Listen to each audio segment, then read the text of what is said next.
মার্কিন প্রযুক্তি পাচার ও আইআরজিসি এর বৈশ্বিক নেটওয়ার্ক একটি বিশদ বিশ্লেষণ।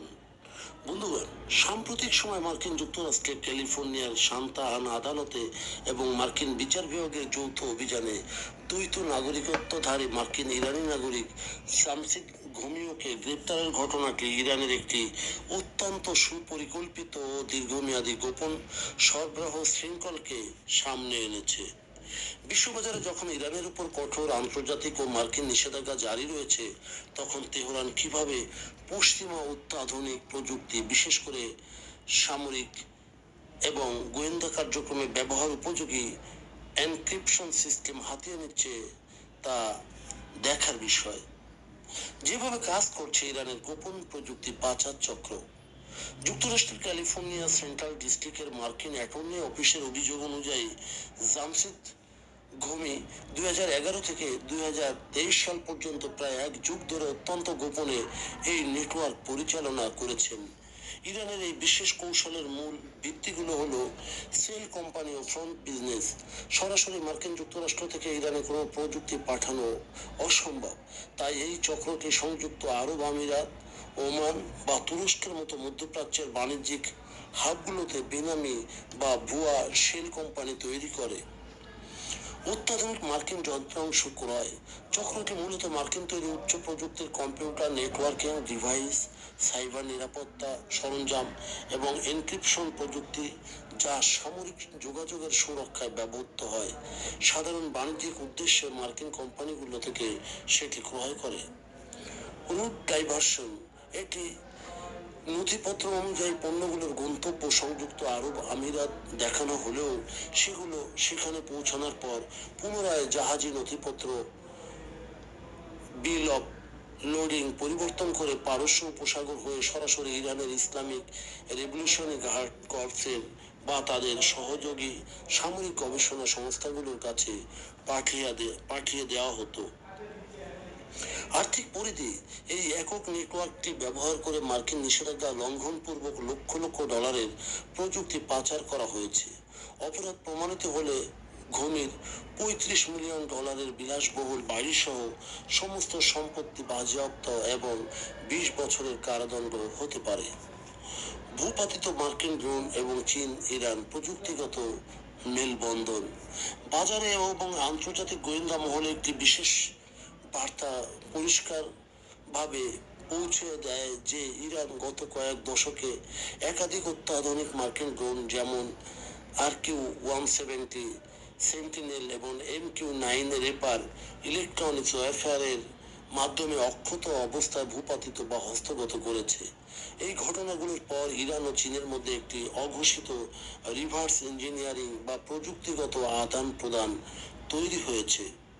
চীনের ভূমিকা। মার্কিন সাইবার প্রযুক্তি সরাসরি হ্যাক বা নকল করা কঠিন, কিন্তু ইরান যখন কোনো মার্কিন ড্রোন বা সামরিক নেটওয়ার্কিং হার্ডওয়্যার হস্তগত করে, তখন সেই প্রযুক্তির ভেতরের সেমিকন্ডাক্টর ও মাইক্রোচিপের নকশা বা আর্কিটেকচার বিশ্লেষণ করতে ইরানকে লজিস্টিক ও ল্যাবরেটরি সহায়তা দেয়।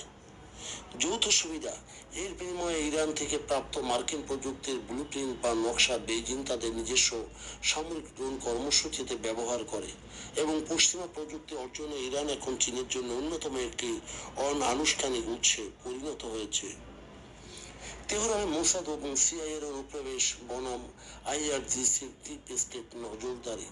সাম্প্রতিক সময়ে ইরানে ঘটে যাওয়া বড় বড় গণ আন্দোলন, মিছিল, ভাঙচুর এবং সামরিক কর্মকর্তাদের উপর সুনির্দিষ্ট হামলার পেছনে গোয়েন্দা অনুপ্রবেশের একটি বড় ভূমিকা রয়েছে বলে বিশেষজ্ঞরা ধারণা করেন। এজেন্টদের বিবৃতি ও ডিপ স্টেট। আন্তর্জাতিক মহলে বহুল প্রচালিত যে ইসরায়েলি গোয়েন্দা সংস্থা মোসাদ এবং মার্কিন সিআইএ তেহরানের অভ্যন্তরে অত্যন্ত শক্তিশালী স্থানীয় নেটওয়ার্ক গড়ে তুলেছে। এমনকি ইরানের পরমাণু বিজ্ঞানী এবং আইআরজিসির শীর্ষ কর্তাদের নিখুঁতভাবে নিশানা করার ঘটনা প্রমাণ করে যে ইরানের অভ্যন্তরে উচ্চ পদস্থ কর্মকর্তাদের মধ্যেই অনুপ্রবেশকারী বা ডাবল এজেন্ট রয়েছে, যা একটি সমান্তরাল ডিপ স্টেট হিসেবে কাজ করছে। আইআরজিসির কট্টর কাউন্টার ইন্টেলিজেন্স। এই বিশাল অনুপ্রবেশ ঠেকাতে আইআরজিসি তাদের আভ্যন্তরীণ নজরদারি চরমভাবে বৃদ্ধি করেছে। এবং যে কোনো সাধারণ বিক্ষোভ বা আন্দোলনকে আইআরজিসি পশ্চিমা বা মোসাদের এজেন্টের কাজ বলে আখ্যা দেয় এবং কঠোরভাবে সেটি দমন করে।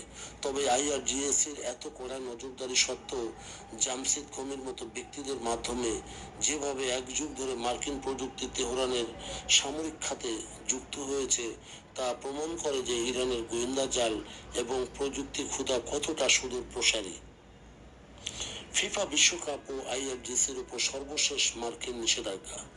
যুক্তরাষ্ট্র ও ইরানের এই ছায়াযুদ্ধের প্রভাব এখন ক্রীড়াঙ্গনে এসে পড়েছে।